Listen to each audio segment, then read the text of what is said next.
قال رسول الله صلى الله عليه وسلم: بلغوا عني ولو آية.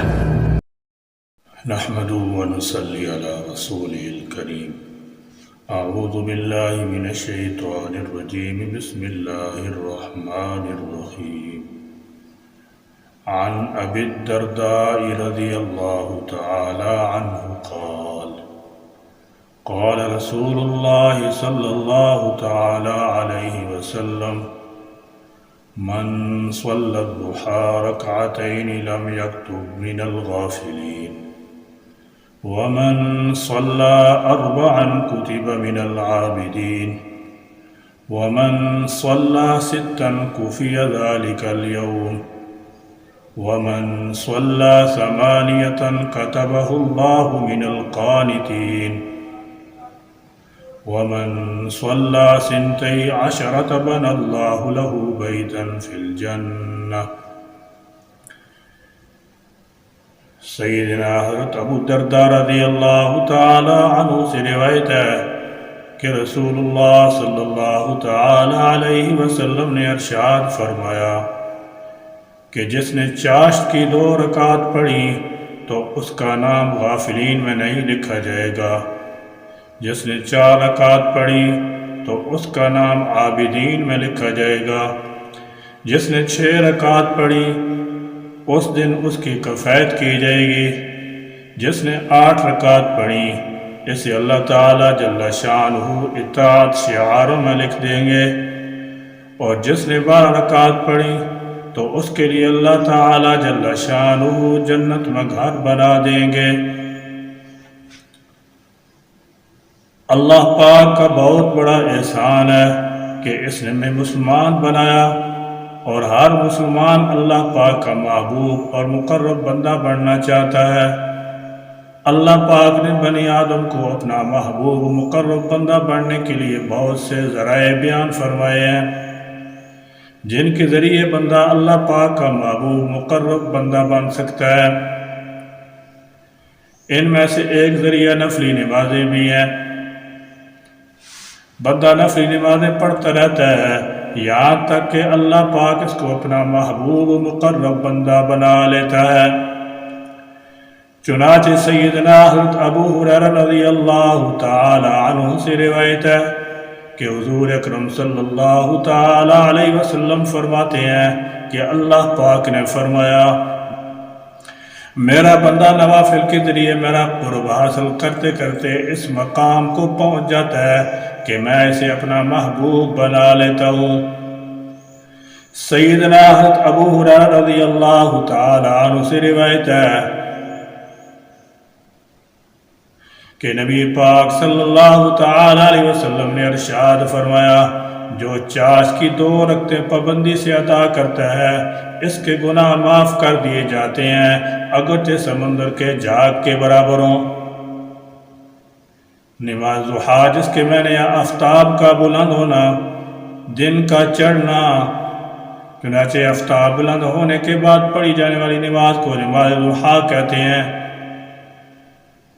ضحیٰ کی 2 نمازیں ہیں، ایک کو نماز اشراق کہتے ہیں، دوسری نماز کو نماز چاشت کہتے ہیں.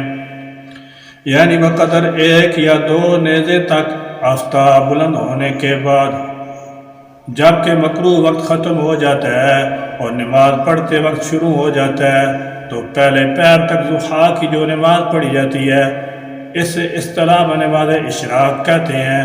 اور جب آفتاب خوب بلند ہو جائے، فضا میں اچھی طرح گرمی پیدا ہو جائے اور دھوپ اتنی زیادہ پھیل جائے کہ دوسرا پیر شروع ہو جائے تو زوال سے پہلے ضحیٰ کی نماز پڑھی جاتی ہے.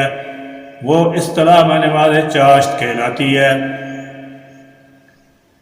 نماز چاشت کا اصل وقت جس وقت دھوپ تیز ہو، جیسے 10 یا 11 بجے کا وقت ہے، یہ چاشت کا اصل وقت ہے. اور آفتاب طلوع ہونے سے زوال تک باقی رہتا ہے، لیکن افضل یہ ہے کہ 1/4 دن گزرنے کے بعد چاشت کی نماز پڑھی جائے. نماز چاشت کی کم از کم 4 رکعت اور زیادہ سے زیادہ 12 رکعت ہیں، لیکن اگر آپ طلوع آفتاب کے بعد 2 رکعت اشراق اور 2 رکعت چاشت پڑھ لیں تو بھی بہتر ہے. اس کو بھی یہی فضیلت عطا کی جائے گی۔ سیدہ حضرت معاذہ العدویہ سے مروی ہے کہ عائشہ صدیقہ رضی اللہ تعالی عنہا نے فرمایا کان رسول اللہ صلی اللہ تعالی علیہ وسلم یصلی الضحى 4 ویزید ما شاء اللہ۔ رسول اللہ صلی اللہ تعالی علیہ وسلم چاشت کی عموماً 4 رکعت پڑھتے تھے اور کبھی اس سے زیادہ بھی پڑھتے تھے جو اللہ تعالیٰ کو منظور ہوتا۔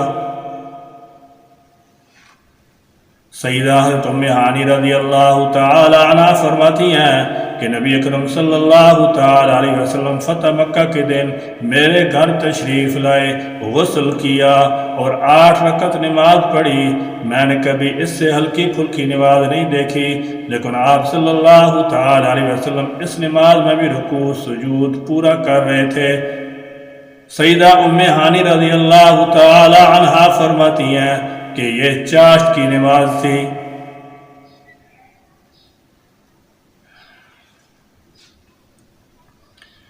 سیدنا حضرت ابو ذر رضی اللہ تعالی عنہ سے روایت ہے کہ نبی کریم صلی اللہ تعالی علیہ وسلم نے ارشاد فرمایا تم میں سے ہر شخص کے ذمہ اس کے جسم کے ایک ایک جوڑ کی سلامتی کے شکرانے میں روزانہ صبح ایک صدقہ ہوتا ہے۔ ہر بار سبحان اللہ کہنا ایک صدقہ ہے، ہر بار لا الہ الا اللہ کہنا ایک صدقہ ہے، ہر بار اللہ اکبر کہنا ایک صدقہ ہے، بھلائی کا حکم کرنا صدقہ ہے، برائی سے روکنا صدقہ ہے، اور ہر جوڑ کے شکر کی ادائیگی کے لیے چاشت کے وقت 2 رکعتیں پڑھنا کافی ہو جاتا ہے۔ سیدنا ابو بریدہ رضی اللہ تعالیٰ عنہ فرماتے ہیں کہ میں نے رسول اللہ صلی اللہ تعالی علیہ وسلم کو یہ ارشاد فرماتے ہوئے سنا آدمی میں 360 جوڑ ہے، اس کے ذمہ ضروری ہے، لازم ہے کہ ہر جوڑ کی سلامتی کے شکرانہ میں ایک صدقہ ادا کیا کرے۔ صحابہ کرام رضی اللہ تعالی عنہ نے عرض کیا یا رسول اللہ صلی اللہ علیہ وسلم اتنے صدقے کون ادا کر سکتا ہے؟ ارشاد فرمایا مسجد میں اگر تھوک پڑو تو اسے دفن کر دینا صدقہ کا ثواب رکھتا ہے، راستے سے تکلیف دینے والی چیز کا ہٹا دینا بھی صدقہ ہے۔ اگر ان عملوں کا موقع نہ ملے تو چاشت کی 2 رکعت نماز پڑھنا ان سب صدقات کے بدلے تمہارے لیے کافی ہے۔ سیدنا حضرت ابو دردہ رضی اللہ تعالی عنہ سے روایت ہے کہ رسول اللہ صلی اللہ تعالی علیہ وسلم نے ارشاد فرمایا جو چاشت کی 2 رکعت پڑھنے کا اہتمام کرتا ہے اس کے گناہ معاف کر دیے جاتے ہیں اگرچہ وہ سمندر کے جھاگ کے برابر ہوں۔ سیدنا حضرت ابو سعید خدری رضی اللہ تعالی عنہ کی روایت کے مطابق نبی کریم صلی اللہ تعالی علیہ وسلم چاشت کی نماز اتنے اہتمام اور پابندی کے ساتھ پڑھتے تھے کہ ایسا معلوم ہوتا تھا جیسے اب غالباً وہ اس نماز کو کبھی نہیں چھوڑیں گے، اور کبھی اس نماز کو اتنے دن تک چھوڑ رکھتے کہ ایسا گمان ہونے لگتا جیسے اب وہ اس نماز کو کبھی نہیں پڑھیں گے۔ غالباً اس کی وجہ یہ ہو سکتی ہے کہ اللہ کے رسول صلی اللہ تعالی علیہ وسلم کو اس بات کا خیال ہوگا کہ آپ صلی اللہ علیہ وسلم کی یہ نماز متواتر پڑھنے سے کہیں یہ نماز امت پر فرض نہ ہو جائے۔ اشراق اور چاشت کی نماز سے جو نمازیں ادا کی جاتی ہیں ان مرکات کے بارے میں کوئی حد بندی نہیں کی گئی، جو جتنی رکعت پڑھنا چاہے اس کو اختیار ہے، لیکن متعدد روایت کے مطابق کم از کم 2 اور زیادہ سے زیادہ 12 رکعت ہیں۔ اگر کوئی شخص 12 رکعت سے بھی زیادہ پڑھنا چاہے تو اسے اس کا بھی اختیار ہے، لیکن متعدد روایات کے مطابق عشاء کی 2 یا 4 رکعت اور چاشت کی 2 سے 8 رکعت تک معلوم ہوتی ہے۔ سیدنا حضرت انس بن مالک رضی اللہ تعالی عنہ سے روایت ہے کہ حضور نبی کریم صلی اللہ تعالی علیہ وسلم نے فرمایا جو شخص چاشت کی 12 رکعتیں پڑھے گا اللہ تعالی جل شانہ اس کے لیے جنت میں سونے کا محل بنائے گا۔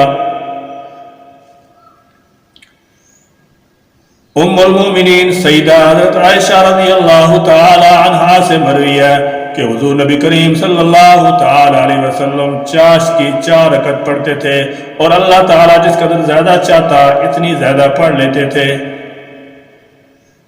علامہ سیوطی رحمت اللہ علیہ نے دیلمی سے حضرت ابو ہریرہ رضی اللہ تعالیٰ عنہ کی حدیث نقل کی ہے کہ نماز ضحیٰ حضرت داؤد علیہ السلام کی نماز ہے۔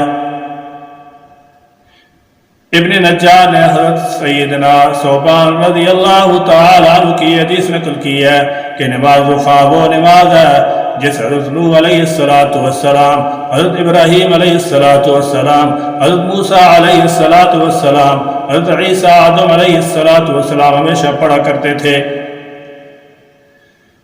الغرض ان نوافل کو پڑھنے کا اہتمام کرنا چاہیے کیونکہ نوافل کے ذریعے قرب خدا بندی، تکمیل فرائض، قبولیت دعا اور درجات کی بلندی جیسی نعمتیں حاصل ہوتی ہیں۔ 5 وقتہ نماز کے پابند حضرات بھی صرف فرائض، واجبات اور سنن وقتہ پر اکتفا کرتے ہیں۔